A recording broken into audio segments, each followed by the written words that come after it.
Hello students, आप सभी को मेरा प्रणाम। प्रोफेसर के क्लास में आप सभी का स्वागत है। स्टूडेंट्स, आज सेकंड पीयूसी हिंदी स्टूडेंट के लिए और एक मध्यकालीन कविता लेकर आपके सामने उपस्थित हूँ। कविता का नाम है या शीर्षक है रहीम के दोहे। यानी ये तीसरी कहानी है। ऑलरेडी दो कविताएं समाप्त हो चुकी हैं और ये तीसरी कविता है और ये कविता आज आपको समझाऊंगा यानी पढ़ाऊंगा। स्टूडेंट्स, आप जानते हैं मिडिवल पोएट्री की हिंदी पुरानी हिंदी होती है और पढ़ाई में थोड़ी सी दिक्कत क्या होती है। जब हम पढ़ते हैं तो आसानी के साथ समझ नहीं पाते हैं, तो इसलिए थोड़ी सी क्या दिक्कत तो क्या आती है। सो आज आपको इजी से क्या ये रहीम के दोहे समझाऊंगा। सो दोहे पढ़ने से पहले आशय को पढ़ लेना, यानी विषय वस्तु को पढ़ लेना, इंटेंट को क्या पढ़ लेना। तो यहाँ पर कवि रहीम जी इसमें क्या बताना चाहते हैं या दोहों का अर्थ क्या है, यानी स्टूडेंट को कौन सा मैसेज देना चाहते हैं। Just we read intent and already you know intent बहुत ही क्या इंपॉर्टेंट होता है, उसे पहले समझ लेना है। देखिए, प्रस्तुत दोहों में कवि रहीम ने मनुष्य जन्म की सार्थकता। यहाँ पर जो रहीम जी है, रहीम जी अपने ही दोहों में मनुष्य का जो जीवन है उस जीवन की जो सार्थकता है उस सार्थकता को यहाँ पर दिखाते हैं। यानी सार्थकता का अर्थ है सिग्निफिकेंस ऑफ ह्यूमन लाइफ। मनुष्य का जो जीवन है उस जीवन को अगर सार्थक बनाना है या सार्थक जिंदगी अगर बनानी है तो क्या करना, तो किस तरह से हम बना सकते हैं, तो उसे यहाँ पर क्या कवि दिखाते हैं। First point two significance of human life. मनुष्य का जो जीवन है उस जीवन की सार्थकता को यहाँ पर दिखाते हैं। देन कर्मयोग। कर्मयोग किसे कहते हैं? The path of action without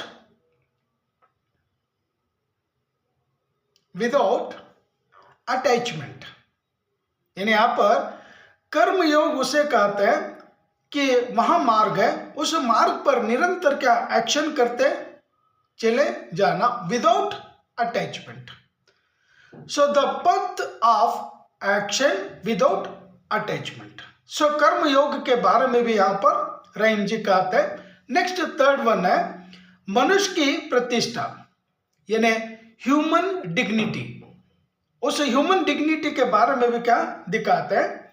और एरोगेंस जो है, अहंकार है, मनुष्य का जो अहंकार है उस अहंकार के बारे में भी क्या वर्णन करते हुए आगे बढ़ते हैं। वाणी की मधुरता, यानी स्वीटनेस ऑफ आवर वॉइस और टॉकिंग स्टाइल। यानी हम जो बातें करते हैं ना, हमारी जो बातें है ना मधुर होनी चाहिए, हमारी वॉइस भी क्या स्वीट होनी चाहिए। सांसारिक वस्तुओं की नश्वरता, इम्परमानेंस ऑफ वर्ल्ड थिंग्स। यानी दुनिया में जितनी भी जो चीज है या वस्तु है, सारी की सारी वस्तुएं नश्वर है। और इन सारे विचारों पर प्रकाश डालते हैं कौन? कवि रहीम जी। एक एक स्टूडेंट आपको एक एक दोहा पढ़ाकर समझाऊंगा। आदि के संबंध में अपने विचार प्रकट किए है ना। इन सारी बातों पर रहीम जी अपने विचारों को प्रकट करते हैं। वो किस प्रकार प्रकट किए, वन बाय वन दोहों को देखेंगे। फर्स्ट दोहा देखें। रहीमन विद्या बुद्धि नहीं धर्म जस दान। यानी कवि रहीम जी कहने लगते हैं जिस मनुष्य के पास विद्या बुद्धि नहीं है, जो मनुष्य ज्ञान प्राप्त नहीं करता है या उसके पास बुद्धि नहीं है या विद्या नहीं है, या जिस मनुष्य के पास धर्म नहीं है, ह्यूमैनिटी नहीं है, जो मनुष्य अपने जीवन में सफल नहीं पाता है, जो मनुष्य किसी को दान नहीं देता है, तो ऐसा जो मनुष्य है उस मनुष्य का जीवन कैसा है या किस प्रकार होता है। भू पर जन्म व्रता धरे पशु बिनु पूंछ बिसार, यानी ऐसा इंसान इस धरती पर अगर जन्म अगर लिया तो उसका जन्म क्या बेकार है। और वो इंसान किस प्रकार दिखाई देने लगता है, पूंछ रहित पशु के समान, जानवर के समान दिखाई देने लगता है। So actually students, we are human being, so always we show our characters. मनुष्य होकर अगर जन्म लिया है तो always we show our knowledge, we show our बुद्धि, we become educated and always we show our humanity and we donate something, then we success in our life. So this is a human being character. अगर हम अपने जीवन में अगर success अगर नहीं हो जाते हैं या किसी को दान नहीं देते हैं या हमारे पास ह्यूमैनिटी नहीं है तो ऐसा जीवन लेकर क्या फायदा। इस धरती पर अगर जन्म लिए है तो हमारे जीवन किस प्रकार है, पूंछ रहित पशु के समान, without tail. When we see any animals, oh animal, वो प्राणी किस प्रकार दिखाई देने लगता है, उसी तरह मनुष्य का भी क्या जीवन है। तो जीवन को सक्सेस बनाना है तो ये सारी चीजें हमारे पास होनी चाहिए। नेक्स्ट सेकंड वन देखिए, रही मन पानी राखिए बिनु पानी सब सून, पानी गए ना उभरे मोती मानुष चून। कवि रहीम जी कहने लगते हैं पानी की रक्षा करिए, हे मनुष्य पानी की रक्षा करिए, पानी के बिना इन तीनों चीजों का उद्धार कभी हो नहीं सकता है और तीनों का विकास कभी हो नहीं सकता है। बिना पानी के उनका उद्धार कभी हो नहीं सकता है। मोती का उद्धार पानी के बिना हो नहीं सकता। पर्ल अगर हमें चाहिए, मोती अगर चाहिए तो मोती कहाँ पर मिलती है, समुद्र का जो पानी है उस पानी में जो सीप मिलता है उस सीप में क्या मनी होती है, ये मोती होती है। Without water we can't see pearl, without water we can not get to pearl. So there is a deep relationship between water and pearl, मोती के बीच है। नेक्स्ट मानुष, जो मनुष्य है, मनुष्य और पानी के बीच का संबंध है।